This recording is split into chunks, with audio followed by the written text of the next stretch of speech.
안녕하십니까. 분당 나우리 가정의학과 원장 복샘 다이어트 이진복입니다. 오늘은 다이어트의 정체기, 그 원인과 극복 방법에 대해서 알려드리는 시간을 갖겠습니다.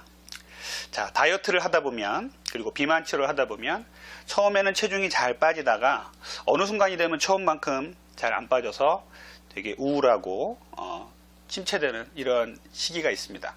이런 시기를 우리가 정체기라고 말들을 하는데요. 이렇게 힘들게 다이어트를 하는 과정에서 정체기가 다가오면 정말 큰 시련입니다. 이것들을 잘 극복하는 것이 또 하나의 우리의 다이어트의 과제가 되겠습니다. 그렇다면 이러한 다이어트 정체기는 왜 찾아오는 것이며 또 어떻게 효과적으로 극복을 해야 할까요? 자, 결론부터 얘기하자면 다이어트의 정체기는 누구나 겪는 것입니다. 나한테만 오는 것은 아니고 누구나 겪는 것이기 때문에 너무 우울해 하시거나 침체되실 필요는 없습니다. 그리고 이러한 반응은 인체의 정상적인 반응입니다. 나만 그런가 하는 생각은 거두어 주시고 오늘 제가 드리는 말씀을 잘 경청을 해주시고 다이어트에 성공하시길 부탁드리겠습니다. 다이어트를 하다 보면 정체기는 누구나 겪는다고 제가 말씀드렸는데요. 이런 정체기를 또 잘 극복을 해야 한 단계 넘어가서 다이어트에 성공을 하게 됩니다. 그래서 이러한 정체기의 원인과 극복 방법을 아는 것은 매우 중요하다고 볼 수가 있겠습니다. 자, 그러면 다이어트의 정체기, 원인은 무엇일까요? 인간에게는 항상성이라는 게 있습니다. 항상성이란 체중이나 우리 몸의 체온 이런 것들을 똑같이 유지시켜 주려는 인간의 몸의 자연적인 힘입니다. 예를 들어 체온 같은 경우를 보면요, 많이 더운 경우는 우리 몸에서 스스로 땀을 내서 땀을 식히면서 체온을 정상으로 유지를 시켜주고, 또 날이 추우면 몸 움츠러들고 근육을 떨게 하면서 체온을 올리는 이런 역할을 해서 체온을 똑같이 유지하려는 힘을 갖고 있습니다. 이것이 우리 몸의 항상성이라고 합니다. 이 항상성이 그 체중에도 그대로 적용이 됩니다. 내가 만약 70kg대를 계속 유지했던 사람이에요. 그런데 내가 다이어트를 열심히 해서 65kg까지 뺐습니다. 그런데 우리 몸은 예전에 계속 유지했었던 75kg로 돌아가려는 힘이 있습니다. 이것을 항상성이라고 합니다. 이 항상성을 결국은 깨트리는 것이 다이어트고, 그러다 보니까 우리 몸은 예전 몸무게로 돌아가려고 하고 우리는 계속 그거를 빼려고 하는 요 가운데서 힘의 정점이 이루는 것이 이제 정체기라고 보시면 되겠습니다. 어느 정도 체중을 감량하다가 같은 운동, 같은 식사를 하는데도 왜 체중이 안 빠질까 할 때 한 몇 가지 정도 고려를 해보셔야 될 것이 있습니다. 처음에는 다이어트 초기에 상당히 체중이 잘 빠지다가 인류 지나면서 잘 안 빠지면서 의기소침해지는 경우인데요. 이 경우에는 우리 몸에 지방이 빠지는 것이 아니라 처음에는 수분이라든지 노폐물이 빠지기 때문에 우리 몸에서 초기에 다이어트 효과가 크게 나타난다고 생각하다가 실제적으로 지방이 빠지는 정도의 시간이 되면 우리 몸에 체중이 잘 안 빠진다고 느끼는 경우가 있습니다. 초기에 겪는 정체기라고 볼 수가 있겠죠. 그리고 중반기부터는 음식 섭취를 계속 줄이면서 신체의 기초대사량이 같이 떨어집니다. 우리 몸의 항상성의 원리 때문입니다.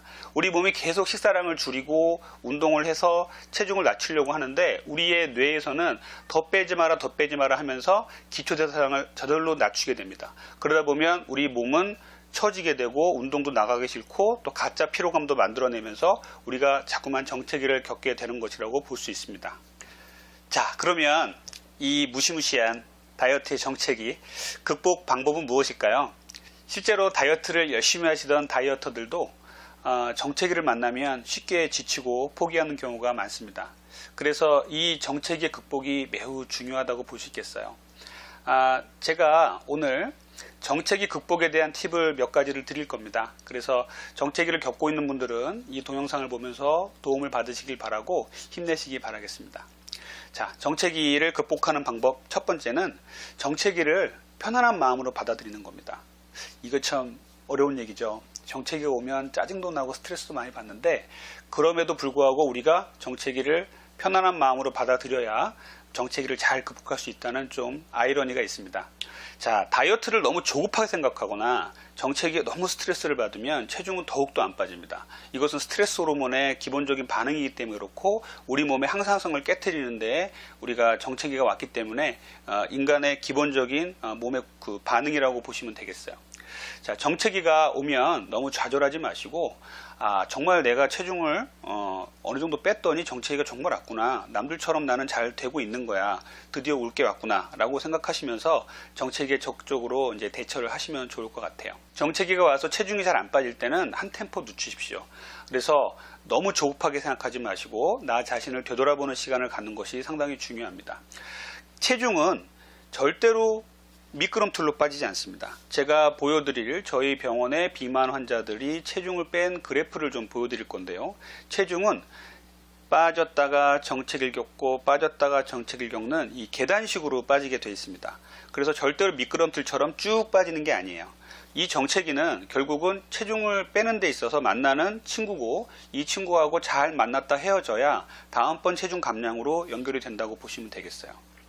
자, 그래서 첫 번째는 말씀드렸듯이 정체기를 만나면 편안한 마음으로 너무 스트레스 받지 마시고 조급하게 생각하지 마시라는 말씀을 첫 번째로 드리고 싶습니다.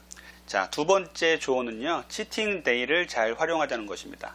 치팅데이는 이제 한마디로 자기 자신한테 보상을 준다고 생각하시면 돼요. 우리 몸이 무리한 다이어트를 하고 나서 많이 지쳐 있을 때 잠깐의 우리 몸에 릴렉스를 주면서 휴식 시간을 주는 시간을 갖는 것이 치팅데이라고 하겠습니다.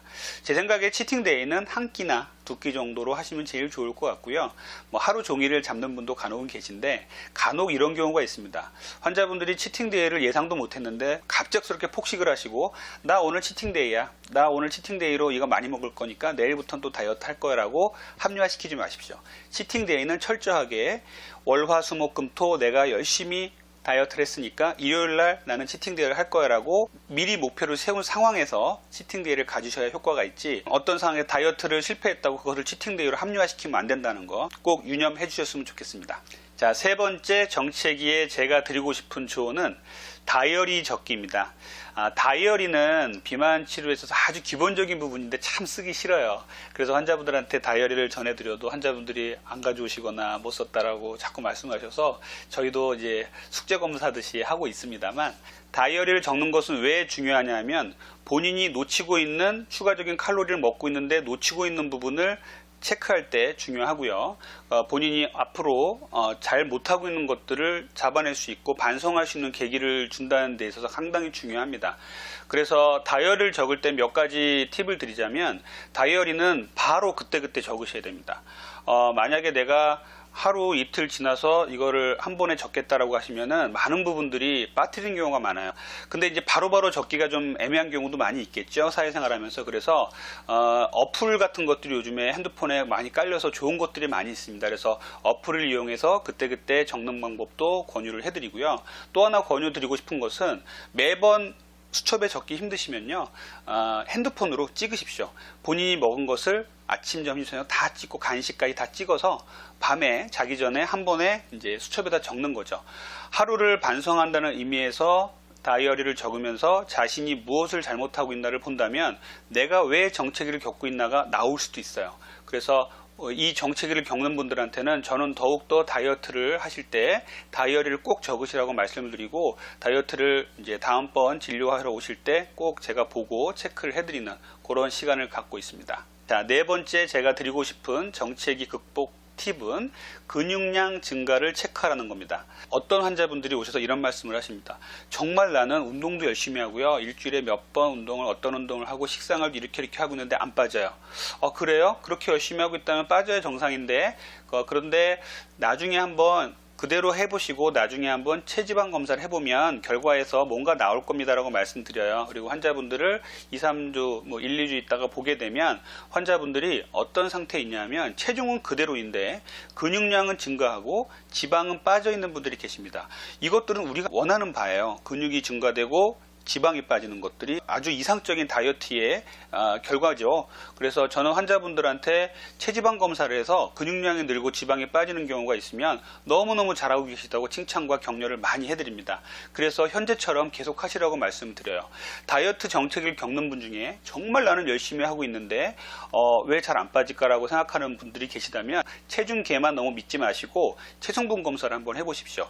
체성분 검사 너무 자주 하실 필요 없습니다. 1, 2주에 한 번 정도 하셔서 자기의 체성분이 어떻게 변하고 있나를 눈으로 확인하시면 내가 제대로 제대로 하고 있구나, 아니면 내가 정말 뭔가 잘못하고 있네 라는 부분을 깨달을 수 있게 되십니다. 그래서 정체기 겪고 있는 분들 체성분 검사를 한번 해보시라는 거, 그리고 근육량이 늘고 계시다면 아주 잘하고 계신다는 거 칭찬해 드리고 싶습니다. 자, 5번째는 운동이나 식습관, 특히 물 먹기 이런 부분에 있어서 변화를 좀 주실 필요가 있어요. 우리 몸은 지루하게 반복되는 것들에 대해서 스스로도 지루하게 생각하지만 뇌도 지루하게 생각합니다. 그래서 우리 몸에 변화를 좀 주실 필요가 있어요. 그래서 정체기가 계속 온다면 운동 같은 경우는 근력 운동을 열심히 하셨던 분들은 유산소 운동도 좀 곁들여서 해주시고요. 유산소 운동 위주로 했던 분들은 근력 운동도 좀 곁들여서 해주시고, 그래서 좀 변화를 주셔야 됩니다. 그리고 야외에서 운동하시는 것들, 기분 전환 삼아 뭐 등산을 간다든지 이런 부분에서 운동에서도 변화를 주셔야 우리 몸에 뭔가 바뀌고 있구나, 뭔가 변화를 주고 있구나 생각을 하기 때문에 좀 더 체중이 잘 빠질 수가 있어요. 먹는 것도 마찬가지입니다. 매번 새끼 닭가슴살만 드시는 분 계시는데 이거 오래 못 가거든요. 그래서 환자분들이 식단도 잘 짜시고 아침, 점심, 저녁, 나는 아침에는 뭐를 먹고 점심에는 그런 밥을 먹어야겠고 이렇게 해가지고 적절히 변화를 주셔야 합니다. 식단에 변화를 주지 않으면 금방 지쳐버려요. 그리고 물 먹기도 마찬가지예요. 다이어트를 하다 보면 자꾸 물 먹는 걸 까먹는 경우가 있는데, 물도 잘 드시고 하다 보면 순환도 잘 되기 때문에 체중 변화에 큰 도움이 됩니다. 정체기가 오래 간다고 생각되면 스스로 변화를 많이 주셔야 됩니다. 그 변화에 있어서 운동과 식사에 있어서 변화를 주는 거 상당히 중요하고요. 그 부분에서 환자분들이 창조력을 발휘하셔서 내가 지금 상황에서 어떤 것들을 좀 변화를 줄까라고 좀 고민을 해보는 시간을 갖는 시간이 되었으면 좋겠습니다. 자, 6번째는 수면과 잘 쉬고 있는지를 체크하시라는 겁니다. 다이어트를 하다 보면 상당히 예민해지는 경우가 많이 있어요. 그래서 잠도 잘 못 자고 스트레스 받는 경우 되게 많습니다. 되게 날카로워지죠. 그래서 앞에도 제가 1번에서도 말씀드렸지만 우리가 잘 쉬는 거, 편하게 생각하는 것들은 정체기를 극복하는 데 상당히 중요합니다. 잠도 못 자고 스트레스를 자꾸 받으시면은 우리 몸은 자꾸 살찌는 방향으로 스트레스 호르몬이 우리를 끌고 갑니다. 그렇기 때문에 앞에서도 제가 말씀드렸듯이 잠을 잘 때는 렙틴이라든지 성장 호르몬 같은 몸에 좋은 호르몬들이 나와서 우리 몸의 체중을 빼주는 자연적인 호르몬의 역할을 하게 됩니다. 이 시간을 잘 이용하시고요.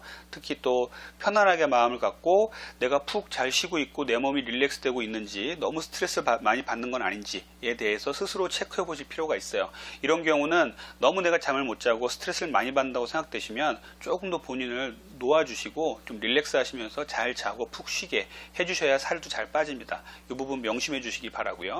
마지막 7번째로 제가 드리고 싶은 조언은 목표 재설정하기입니다. 처음부터 무리하게 목표를 세우시고 다이어트를 진행하시다 보면 스스로 지치는 경우가 되게 많아요. 야, 나 이제 여름 몇 달 안 남았으니까 한 달에 10kg씩 뺄 거야.